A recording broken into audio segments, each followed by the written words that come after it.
Assalamualaikum bro, selamat datang di channel saya ya bro. Dan semoga kalian di sana tetap terus semangat ya bro. Nah di hari yang kurang cerah ya. Kebetulan ini hari Senin, libur Imlek. Dan ini saya membuatkan video untuk beberapa subscriber saya yang nanya gimana knalpot KLX untuk mesin Yamaha ini ya bro. Jadi mereka nanya gimana, apakah knalpot KLX di custom atau memang ngempah atau memang udah ada jual online knalpot seperti ini ya bro. Nah oke, jadi langsung aja saya jelasin ya bro. Di sini kan saya menggunakan knalpot original Norifumi ya bro. Jadi kan knalpot original itu kan nggak ada tuh buat KLX mesin ini atau KLX buat mesin itu ya. Nah mereka itu kan pasti kalau buat knalpot itu paling enggak itu ya, kalau buat KLX ya KLX lah, atau CRF ya CRF lah gitu ya bro. Nah ini motor kan dimodifikasi KLX dengan menggunakan Yamaha ya, Yamaha R15 atau Vixen lah ya. Jadi di sini saya tidak banyak merubah dari bentuk dari model knalpot itu ya bro, karena kan di sini memang udah ada lekukannya, udah ada power boom atau mega boomnya. Jadi saya merubahnya cuma di area sini saja, dan di daerah bawah sini lekukannya, sama satu lagi di sini ya bro. Nah ini dia di sini. Jadi cuma tiga area yang perlu dirubah. Itu pun dirubahnya bukan dipotong ya bro. Yang bagian sini cuma di bending aja lah, ditambahi lagi sudut derajatnya atau kebengkokannya ya. Nah untuk bagian di sini itu nggak ada perubahan ya sama sekali ya, sampai ke atas, sampai di gantungan bracketnya pun tidak ada perubahan bentuknya ya. Nah jadi yang tahap pertama itu yang perlu kita rubah itu di bagian sininya bro. Nah ini dia. Jadi untuk lebih jelasnya ya, supaya lebih pahamnya, supaya lebih masuk, gini aja deh, saya buka aja bodinya, saya buka knalpotnya ya. Jadi kita urut aja dari pertama ya bro. Oke.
Oke bro, jadi ini knalpotnya udah kita lepas ya. Jadi ini ya, untuk yang di headernya ya atau lehernya ya, ini sebenarnya nggak banyak dirubah ya. Kalau kita beli punya ori, misalnya GP7 atau Norifumi ya, seperti ini ya. Nah ini saya tunjukin ini, mulai dari sini sampai kemari itu nggak ada yang dirubah ya bro. Nah dari sini kemari nggak ada dirubah, terus dari sini kemari itu juga nggak ada dirubah. Nah lalu yang dari sini kemari itu kan kalau standar bawaan Norifumi itu kan dia nggak ada elbownya ya bro. Jadi dari sini kemari itu lekukannya lebih langsam lah ya, nggak matah begini ya. Ini kenapa lebih matah gini, karena memang untuk kemari bro. Nah jadi dari lubang ini kemari langsung masuk ke ini area mesin ini. Nah itu ya, jadi ini memang muatnya untuk pipa ini cukup ya, untuk pipa ini cukup, jadi perlu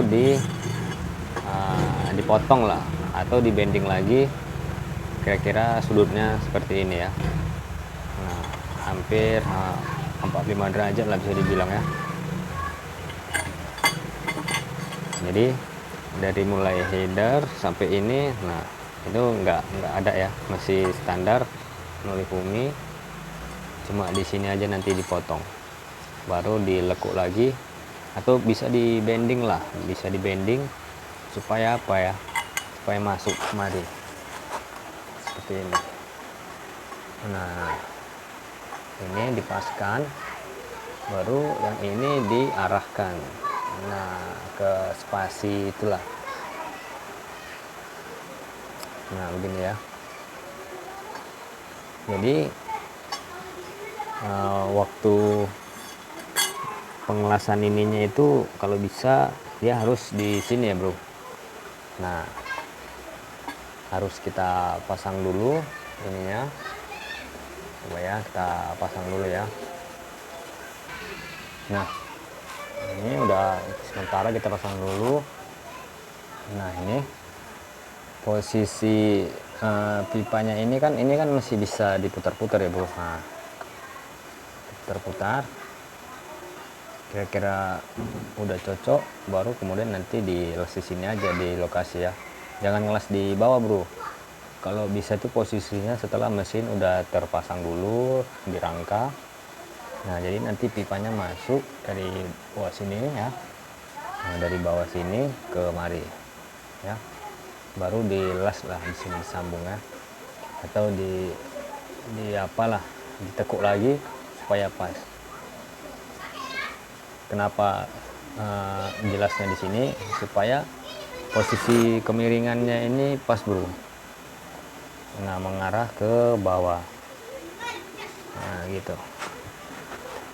Karena apa, beda sama mesin standar bawaan Kawasaki ya. Mesin standar Kawasaki itu kan ininya nggak segede ini ya bro. Nah dia tuh rumah can close-nya itu kecil ya, jadi dia dari sini itu langsung ke mari dia. Nah, jadi dari power boom-nya ini, dari tabungnya ini langsung lurus aja dia ke mari ya. Ini kan beda ya, Yamaha ininya gede, jadi kita perlu ke atas dulu, baru sampai situ baru turun ke bawah. Nah jadi kalau di sini kan memang Norifumi itu kan sambungan knalpotnya kan di sini ya, karena dia dua bagian ya. Nah lalu untuk bagian ini silencernya di sini bro. Nah di sini sama di sini.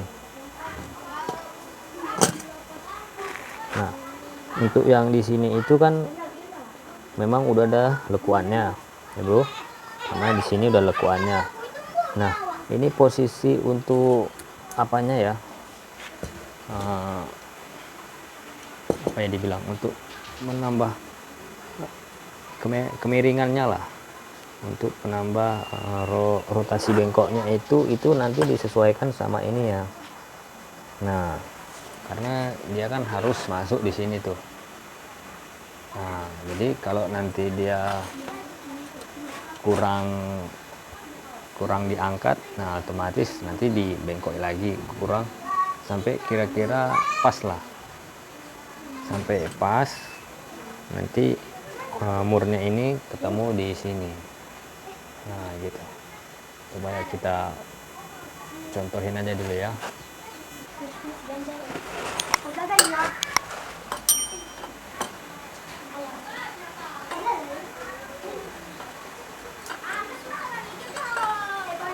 Nah begini dia ya, jadi tadi ini sambungan yang dari depan kemari. Nah itu dia, jadi lubang mur yang ada di knalpot itu harus pas sama lubang yang ada di rangka, jadi harus dibending lagi di sini ya. Nah diangkat sampai posisinya nah seperti ini. supaya apa, bisa supaya dibaut ya, supaya kenceng gitu, kuat ya. Nah, jadi itu yang kedua. Dan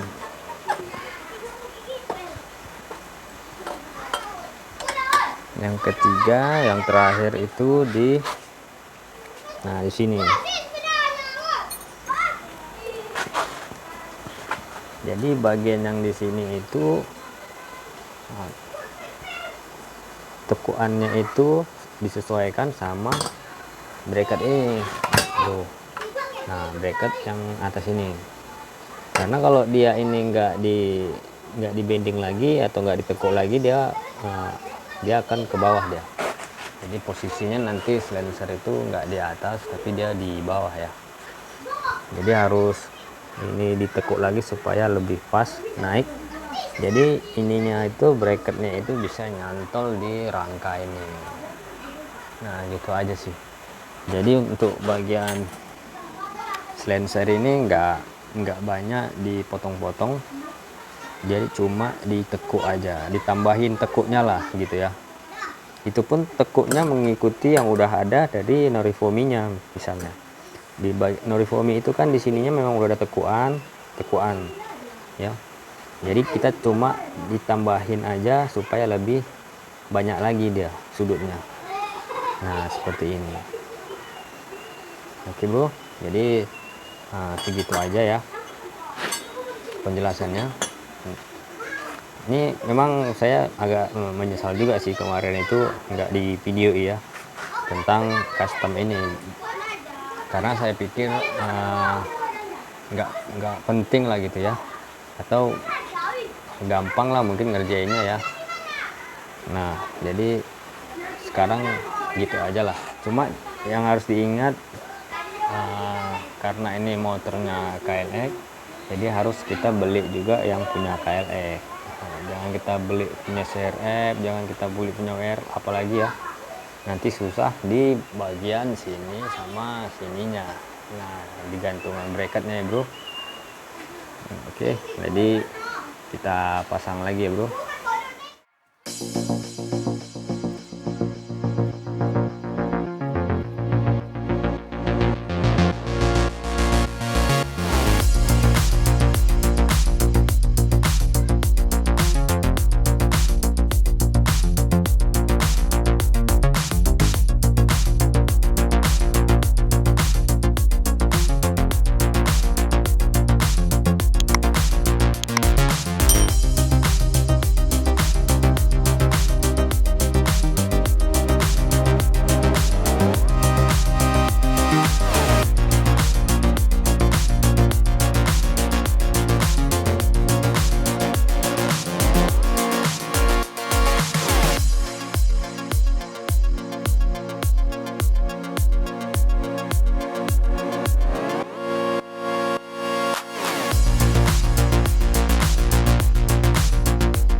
Oke bro, jadi gitu ya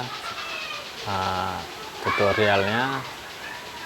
Jadi kalau untuk mesin KLX ini jangan lupa dibeli juga knalpot buat KLX ya bro.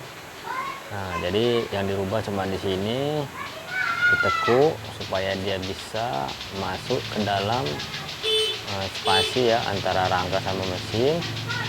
Yang kedua, tekuan yang di sini itu kita tambahin lagi yang dari bawaan Norifomi-nya ya, kita tambahin lagi supaya bisa dibaut di sini ya. Nah, itu kalau bisa tekuan yang di sini itu dikit-dikit ya bro, karena kalau nggak ditekuk dia kan posisinya lebih rendah tuh, nanti lubang bautnya dia di bawah sini tuh. Jadi gunanya ditekuk lagi supaya dia lebih ngangkat ya, lebih ngangkat supaya bisa dipasang baut ininya, baut bracketnya.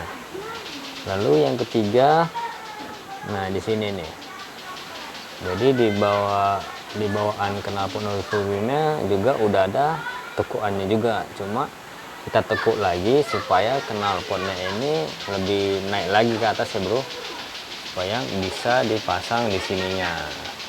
Nah jadi Sebenarnya patokan tekuan yang sini sama yang di sini itu kita lihat aja di sininya. Jika udah pas, udah stop, berhenti. Yang kemudian tekuan yang di sini kira-kira knalpotnya ini udah pas, udah jumpa di gantungannya, udah stop. Jangan ditambahin lagi, ntar kelewatan ke ketinggian malah nggak dipasang, nggak bisa dipasang bautnya. Nah, jadi patokannya sebetulnya di gantungannya ini aja sih, tekuan yang kedua ketiga. Nah, oke bro, jadi sekian, itu aja tutorial dari saya. Apa ya, knalpot KLX buat mesin Yamaha bro.